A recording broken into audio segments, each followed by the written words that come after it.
Hello बच्चों, आप लोग कैसे हो। आज हम पढ़ने जा रहे हैं NIOS का एक चैप्टर है इंटीग्रेशन। बहुत ही आसान और इंटरेस्टिंग चैप्टर है इंटीग्रेशन। इंटीग्रेशन के बारे में हम जान लेते हैं कि इंटीग्रेशन एक्चुअली होता क्या है। तो इंटीग्रेशन होता है आपका the process of combining two or more things to create a whole.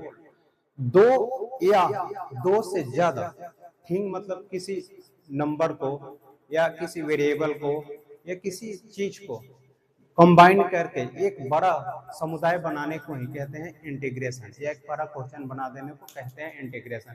और इंटीग्रेशन का इन्वेंशन बेसिकली हुआ था एरिया ऑफ रीजन कैलकुलेट करने के लिए। किसी भी चीज का एरिया फाइंड आउट करने के लिए इंटीग्रेशन का इस्तेमाल हुआ था। जब आप मैथ पढ़ोगे इंटीग्रेशन तो उसमें मिलेगा आपको चैप्टर ही मिलेगा एरिया इनक्लोज बाई कर्व, या फिजिक्स में भी इसका बहुत इस्तेमाल होगा। इलेक्ट्रोस्टैट जब आप पढ़ोगे या थर्मो फिजिक्स पढ़ोगे, हीट जिसे कहते हैं, जैसे कि finding area of region ALMB। ये आपका डायग्राम ऐसा होगा बुक के अंदर, ALMB। ऐसे एरिया फाइंड आउट करने के लिए इंटीग्रेशन का इन्वेंशन हुआ था। सपोज करो ये तो आपका एरिया है। अब हमें इसमें क्या करेंगे, छोटे छोटे, मैंने क्या बोला, the process of combining two or more thing, एक पूरा एरिया है। हम इसमें क्या करेंगे, छोटे छोटे एरिया बना लेंगे। सपोज करो आपका एक एरिया हो गया, एक एरिया होगा, इन सब को मिला के अगर हम इस पूरे एरिया को फाइंड आउट करते हैं तो यही कहलाता है आपका area of region ALMB।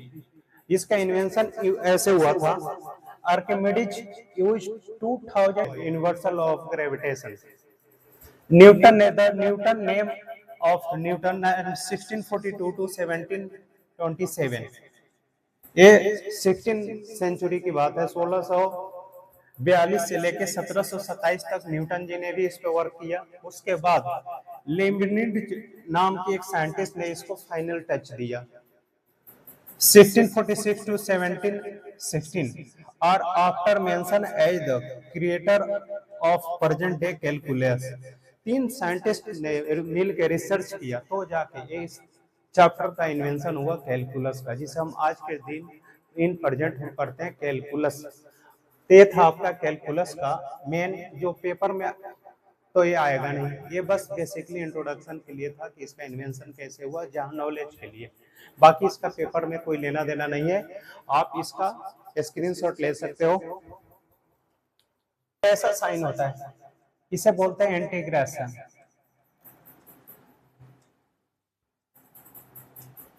Integration का सिंबल होता है, यूं होता है, यूं होता है। इंटीग्रेशन का सिंबल यहाँ पे जो होगा, सपोज करो यहाँ पे 2x है, इसे बोलते हैं इंटीग्रल।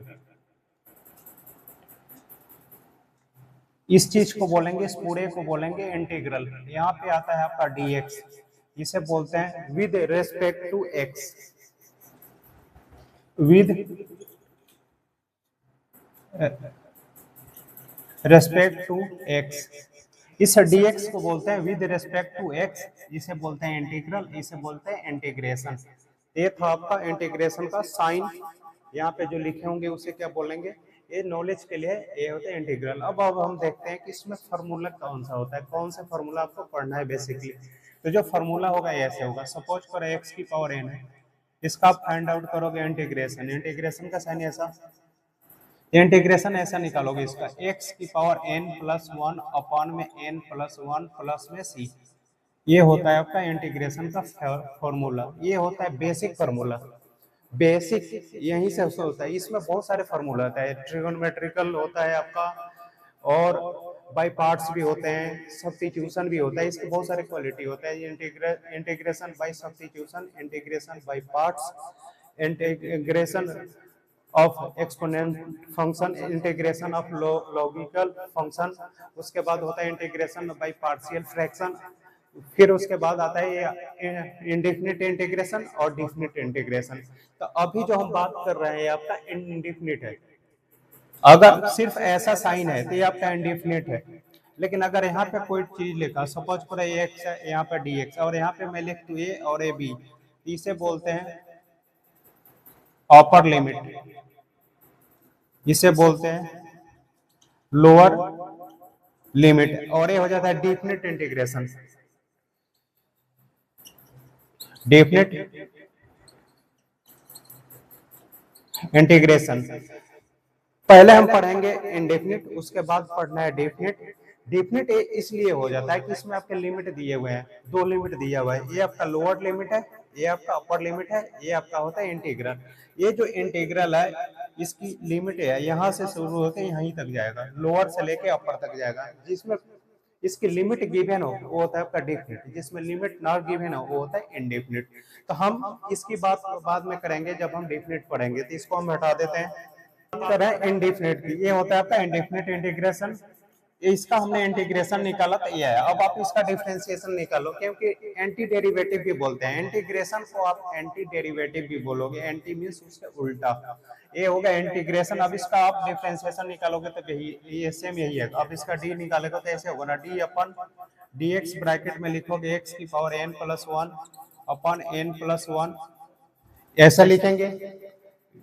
इसमें अब क्या हो रहा है, differentiate with respect to X हो रहा है, तो एक्स का डिफरेंशिएशन होगा, ये एन प्लस वन है तो ये कांस्टेंट है, तो इसको आप ऐसे लिखोगे one upon N plus one, one upon N plus one लिखोगे आप, ये हो जाएगा D upon D X bracket में एक्स की पावर एन प्लस वन। यहाँ तक समझ में आया होगा आपको। तो अब ये हो जाएगा, इसका डिफरेंशिएशन क्या होता है, one upon N plus one, तो कांस्टेंट एन यहाँ आ जाएगा एन प्लस वन, और यहाँ पे हो जाएगा आपका एक्स की power N plus one minus का वन, वन से वन कैंसिल, इससे एक कैंसिल, तो आंसर आ जाएगा एक्स की पावर एन आ गया आपका। इसीलिए इसे कहते हैं एंटी डेरिवेटिव। इसको इंटीग्रेट किया तो ये आया, और इसका डिफरेंशिएट किया तो एक्स की पावर एन आया। कुल मिला के एक दूसरे से उल्टा गया, यहाँ से हम यहाँ आए और यहाँ से वापिस यहाँ आ गए बाई डिफरेंशिएशन। डिफरेंशिएट का मतलब होता है किसी भी चीज को तोड़ना, इंटीग्रेट का मतलब होता है सबको मिलाना। डिफरेंशिएशन का मतलब होता है, डिफरेंशिएट का मीनिंग हुआ किसी भी चीज को तोड़ना, छोटा कर देना, और छोटे चीज को मिला के एक बड़ा बना देने को कहते हैं इंटीग्रेशन। ये हो गया आपका इंटीग्रेशन का फॉर्मूला, ये था आपका बेसिक फॉर्मूला। अब जैसे जैसे हम एक्सरसाइज करते जाएंगे, इसमें बहुत सारे एक्सरसाइज है, 30.8 है, चैप्टर 30 है, इसमें टोटल 8 एक्सरसाइज है। हर एक एक्सरसाइज में आपको अलग अलग कॉन्सेप्ट और अलग अलग फॉर्मूले पढ़ने हैं। जो फर्स्ट एक्सरसाइज है आपका 30.1, उसके अंदर सिर्फ आपको ये बेसिक पढ़ना है। 30.2 में ट्रिगोनोमेट्रिकल फंक्शन पढ़ना है। 30.3 में आपको मिलेगा एक्सपोनेंट फंक्शन, फिर लॉजिकल फंक्शन मिलेगा, फिर पार्शियल फ्रैक्शन भी मिलेगा, बाय पार्ट्स भी मिलेगा, सब्स्टिट्यूशन भी मिलेंगे। तो हम जैसे जैसे मिलता जाएगा वैसे वैसे हम आपकी इंट्रोडक्शन देते जाएंगे और समझाते जाएंगे। तो आज की इंट्रोडक्शन वाली वीडियो में हम सिर्फ इतना ही बता रहे हैं, आपका डिफरेंशिएशन से आप पूरी तरीके से रूबरू हो कि डिफरेंशिएशन क्या होता है, कैसे हमने बहुत अच्छे से पढ़ लिया है। फिर भी अगर किसी बच्चे को कोई डाउट हो तो आप वीडियो में लिख सकते हो डिफरेंशिएशन वाले में। और आज हम शुरू करने जा रहे हैं इंटीग्रेशन, जिसका एक बेसिक इंट्रोडक्शन ये था। आप इसका स्क्रीनशॉट ले सकते हो। और आज की वीडियो में इतना ही। अब अगला वीडियो मैं अपलोड करने जा रहा हूँ 30.1 का, उसमें आपका एक्सरसाइज का क्वेश्चन होगा, और उसमें हम क्वेश्चन जब करेंगे तो आपको ऑटोमेटिक हर चीज अच्छे से समझ में आ जाएगा। और किसी भी क्वेश्चन में डाउट रहेगा तो आप कमेंट में पूछ सकते हैं। और इस वीडियो को आप लाइक, शेयर और सब्सक्राइब करना ना भूलना बच्चों, और अपना ख्याल रखना। बाय।